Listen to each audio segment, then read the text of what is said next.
It had only been about 2 weeks since school started, and the stress was already creeping in. The assignments, the early mornings, and the endless grind were all starting to wear me down. So, to unwind, I decided to see if my friends, Peter and Victor, wanted to hop on Counter-Strike for a bit.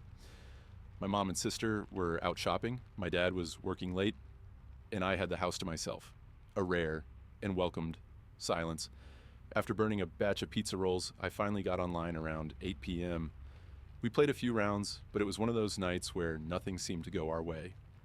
We kept losing, and after just an hour, my friends called it quits. I was about to settle in for the night, scrolling through my phone before bed, when I heard my 2 dogs barking outside. It wasn't unusual. They barked at anything that moved, from squirrels to passing cars. But something made me get up and look out the window just to be sure. The street was empty. Just the usual glow of streetlights and the rustling of leaves. I was about to turn away when I heard it. The unmistakable sound of our garage door opening and closing. Normally that meant my dad was home, but when I glanced out at the driveway, his van wasn't there. I paused, my heart skipping a beat. He had texted me earlier saying he'd be working late tonight, so who could it be? The uneasy silence that followed was deafening, and suddenly the comforting solitude of the empty house felt like a trap. Something wasn't right. Curiosity and fear gnawed at me, a twisted combination that pushed me to venture downstairs. The dining room offered a better view of the driveway, and I needed to be sure. Peeking through the curtains, I saw nothing. No car, no person, just an unsettling stillness that made my skin crawl. My heart pounded in my chest as I bolted back upstairs, every creak of the floorboards under my feet amplifying the tension. I quickly texted the family group chat, asking if anyone was home, my fingers trembling over the keys. My mom responded almost immediately, telling me to turn off the lights, lock my bedroom door, and stay put until they got back. I followed her instructions to the letter, flipping the light switch off and bolting the door behind me. But even with the room plunged into darkness, the sense of unease lingered, prickling at the back of my neck. I sat on my bed, straining to hear any sound that might give away what was happening downstairs. Minutes ticked by, each one feeling like an eternity. Then, faint but unmistakable, I heard it. The creak of the wooden floor below. It was slow, deliberate, like someone trying to move without being noticed. My heart raced faster, a cold sweat breaking out across my forehead. I was alone, defenseless, with nothing but a makeshift weapon. A boom arm from my microphone. I unclipped it from my desk, its weight comforting, but not nearly enough to make me feel safe. With trembling hands, I quietly opened my bedroom door and stepped onto the upstairs balcony. The house was eerily quiet, every shadow seeming to stretch and twist with malevolent intent. My voice wavered as I stupidly called out, "Is anybody there?" The silence that followed was suffocating. For a brief, fleeting moment, I thought I was overreacting, that maybe it was all in my head. But then I saw it. A large silhouette, unmistakably human, standing directly beneath the balcony. The figure was shrouded in darkness, its form barely discernible in the faint light filtering through the windows. My breath caught in my throat, terror freezing me in place. This was no figment of my imagination. Someone was in the house. Fear surged through me like a tidal wave, and I bolted to the nearest room with a door, my small bathroom. I slammed the door shut, my breath coming in ragged gasps as I heard the intruder's footsteps pounding up the stairs, each step growing louder, closer. My heart felt like it was about to explode out of my chest. My phone was in my bedroom just next door, but I couldn't stay hidden in the bathroom forever. I knew I had to act before it was too late. Summoning every ounce of courage I had, I flung the bathroom door open and sprinted to my bedroom, slamming the door behind me and locking it in one swift motion. My hands were shaking as I grabbed my phone to dial 911. But as I lifted the phone to my ear, something caught my eye. A small detail that would haunt me forever. The door to the small storage room built into my wall was slightly ajar, a thin sliver of darkness cutting into the room, and through that narrow crevice, I saw it. A dark brown eye, wide open and unblinking, staring directly at me with a hatred that sent a chill down my spine. The terror that gripped me in that moment was unlike anything I'd ever felt. It was primal, paralyzing, the kind of fear that takes root deep inside you and refuses to let go. I didn't wait to see what would happen next. I couldn't. I ran, tearing through the door and down the stairs as fast as my legs would carry me. The front door banged against the wall as I flew outside, not stopping until I reached my neighbor's house at the top of the hill. He was a police officer, and when I breathlessly told him what had happened, he wasted no time. While I stayed with his wife, he called for backup and went down to investigate. The minutes that followed felt like hours, the fear still gnawing at me as I tried to make sense of what I'd seen. Finally, I couldn't stand the waiting any longer. I ran back down the hill, my heart pounding with a mix of dread and desperate hope. When I reached my house, I saw them. My neighbor, along with several other officers surrounding a tall, skinny man with a gray beard and a dirty black coat. He was being pushed to the floor, handcuffs clicking into place around his wrists. The sight of him, caught and subdued, should have brought relief, but all I felt was an overwhelming numbness. I'm not allowed to stay home alone anymore. And my family has upgraded the security around our house. Cameras, new locks, everything they could think of to keep us safe. They were just thankful I wasn't hurt, and I was too. But the image of that eye staring at me, filled with malice, is something that will never leave me. I wouldn't wish an experience like this on anyone, not even my worst enemy.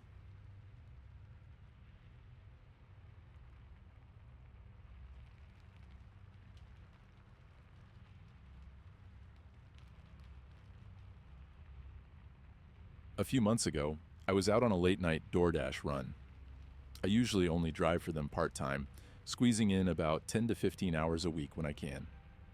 But that night, I decided to take on a couple more orders before calling it quits. It was already 1 a.m. when I accepted a small order for delivery. The destination was a business building across town, a pretty routine drop-off. Overnight workers often place orders at this hour, so I didn't think much of it. When I pulled into the parking lot, though, something felt off. The lot was completely empty, not a single car in sight. The building itself was smaller than most office buildings I'd delivered to before, just 2 stories tall and not very wide. What really caught my attention was how dark it was. All the windows were pitch black, except for one dim light barely visible behind the front door. The scene was eerily quiet, and as I sat in my car, a strange unease began to creep in. I checked the app to double-check the delivery instructions, which told me to enter the building and leave the food outside room 232. It was a bit unusual. I'd never had to deliver to specific rooms in an office building before. Hotels, sure, but this was new. Still, I'm used to the unexpected in this gig, so I went along with it. The front door was unlocked when I pushed on it, so I stepped inside, expecting to hear the faint hum of people working late into the night. Instead, I was met with nothing but silence. The only sound was the low buzz of the overhead lights. As I walked down the hallway, I noticed the room numbers were in the 100s, meaning room 232 would be on the second floor. The building felt empty, almost abandoned. My footsteps echoed off the walls as I made my way to the staircase, where I saw the door propped open with a wedge, but the stairwell beyond it was shrouded in complete darkness. Something about the pitch-black stairs and the unsettling silence made me pause. A cold chill ran down my spine. I'm not usually one to question the delivery instructions, but this felt wrong. Just as I was debating whether to leave, I heard the soft creak of a door opening. I turned to see a man step out of the room directly across from the stairwell. He wasn't dressed like an office worker. Instead, he wore casual street clothes.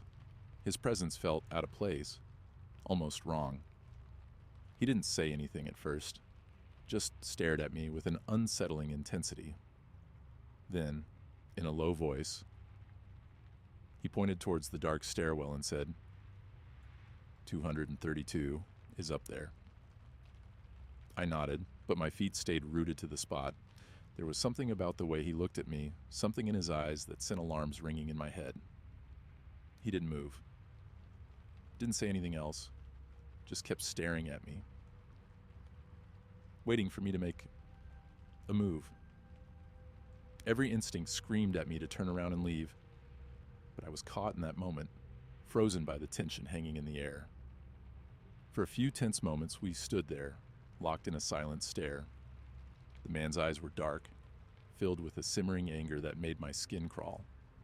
Every instinct I had was screaming at me to get out of there. I knew then that this was a situation I couldn't trust. My heart pounded in my chest as I slowly let go of the delivery bag, dropping it onto the floor. Without breaking eye contact, I turned and walked briskly toward the exit, resisting the overwhelming urge to break into a run.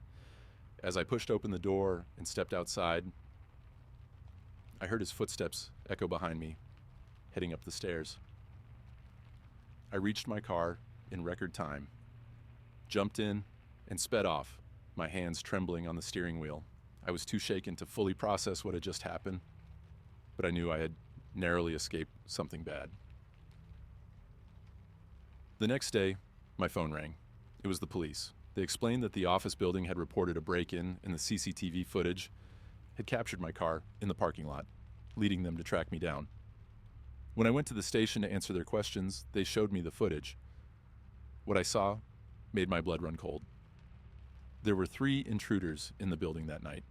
The man I encountered was the first, lurking downstairs. But the footage revealed 2 others, hidden in the darkness at the top of the stairwell, waiting for me. They had been perfectly positioned to ambush me if I had followed the delivery instructions and gone up to room 232. I felt sick to my stomach as I realized how close I'd come to walking right into their trap. The officers told me that several other delivery orders had been placed to that same office throughout the night. Fortunately, all the other drivers had left the food outside, following their gut instincts. To this day, I don't know what those men had planned, and honestly, I don't want to. I'm just grateful I trusted my instincts and got out of there when I did. I only hope the police find those men before anyone else becomes their victim.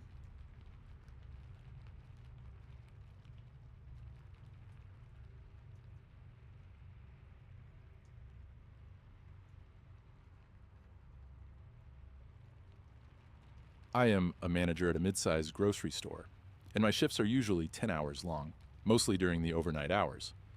Lately, the store had been going through some serious staff issues. Most departments were understaffed, and the overnight shift was no exception.